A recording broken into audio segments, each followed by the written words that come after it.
আসসালামু আলাইকুম ওয়া রাহমাতুল্লাহ। কেমন আছেন আপনারা?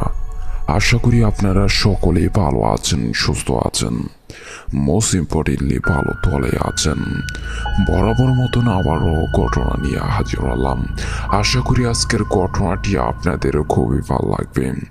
ভিডিওটি শুরু করার আগে যে সমস্ত বন্ধুরা আমাদের এই চ্যানেলে নতুন দর্শক, অবশ্যই চ্যানেলটি সাবস্ক্রাইব করুন আর পাশে থাকা বেল আইকনটি ক্লিক করে দিন, কেননা পরবর্তীতে ভিডিওগুলো পাওয়ার জন্য। তো চলুন আমরা বেশি না কথা বলে চলে যাচ্ছি ঘটনায়। আশা করি আপনাদেরও ঘটনাটি ভালো লাগবে। যেভাবে লেখা আছে আমি ওইভাবে পড়ার চেষ্টা করছি। আসসালামু আলাইকুম।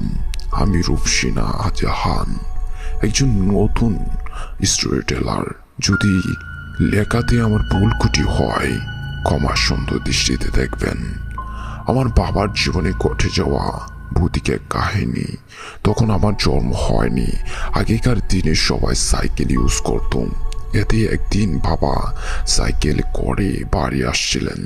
রাত তখন প্রায় 1:20। নিঝুম রাত। বাবা একা একা আসছিলেন।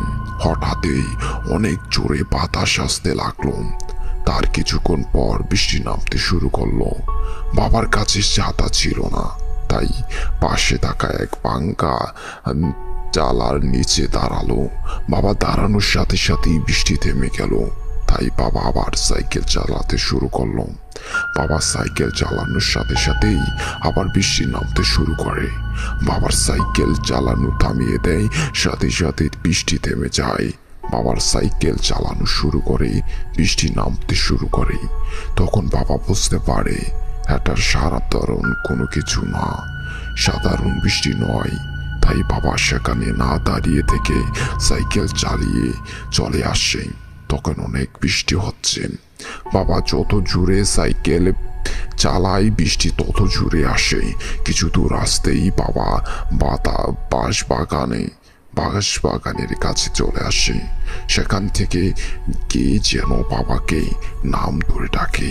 বাবা 2বার পিছনে ফিরে দেখে কেউ নেই। আবার ডাক শুনি। তখন পিছনে ফিরে তখন দেখতে পেল বাঁশের সাথে এক মৃত মানুষ চলে আসছে। পরনে সাদা কাফনের কাপড়, একদম মৃতদেহের মরা লাশ। বাবা তাড়াতাড়ি সেখানে থেকে চলে আসে। কিছু দূরে আসতেই বাবা দেখেন রাস্তার উপর কি যেন পড়ে আছেন। সাইকেল নিয়ে আসা যাচ্ছে না, তাই সেটাকেই সরিয়ে আসতে যাবে, ঠিক তখনই দেখেন বাবার 4-5টা মৃতদেহ ভরে গেছে রাস্তার মাঝখানে, সাইডে, পাশের গাছে, বাঁশ বাগানে, সব জায়গায় মৃতদেহ ঝুলে আছে। চারপাশে মৃতদেহ দেখে বাবা হতভম্বিত হয়ে গেছেন। ভয়ে কিছুক্ষণ সেখানে দাঁড়িয়ে আছেন বাবা। তারপর সেখান থেকে চলে আসতেছিল, কিন্তু বাবা যায়নি। যে দিকে যায় মৃতদেহগুলো সেদিকেই যায়। বাবার সামনে ঝুলে থাকে। বাবা বুঝতে পারছিল না যে কি করবে। ভয়ে বাবার শরীর থেকে ঘাম ঝরছিল। তারপর বাবার সাইকেলটা এক পাশে রেখে বাবার পশ্চিম দিকে মুখ করে দাঁড়িয়ে চোখ বন্ধ করে জোরে জোরে আজান দিতে থাকে। আজান শেষ করে যখন চোখ খুলে তার পাশেই তাকান, তখন দেখেন আশেপাশে কিছুই নেই। বৃষ্টি থেমে গেছেন, সবকিছু স্বাভাবিক। তারপর বাবা তার সাইকেল নিয়ে সেখানে থেকে চলে আসেন বাড়ির উদ্দেশ্যে।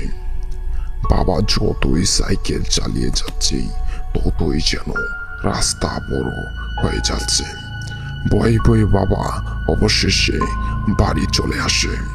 বাড়ি আসার পর কিছুদিন খুব অসুস্থ ছিলেন বাবা। তারপর ডাক্তার দেখিয়ে ওষুধ খেয়ে ভালো হয়ে যে ওঠেন। ধন্যবাদ আমার ঘটনাটি পড়ার জন্য। আশা করি আপনাদের এই ঘটনাটি খুবই ভাল লাগেছে। যদি ভাল লাগে থাকে আমি আর একটি ঘটনা পাঠাবো। আশা করি এই ঘটনাটি আপনাদের ভাল লাগবে। এই পর্যন্তই। আসসালামু আলাইকুম। এই বলে তিনি ঘটনাটি শেষ করেছেন। আশা করি রূপসা জাহানের ঘটনাটি আপনাদেরও খুবই ভালো লাগেছে। যদি ভালো লাগে থাকে অবশ্যই চ্যানেলটি আপনারা আপনাদের বন্ধুদের কাছে শেয়ার করে দিবেন। আমরা চলে যাচ্ছি আমাদের পরবর্তী ঘটনায়। আশা করি এই ঘটনাটিও আপনাদের খুবই ভালো লাগবে।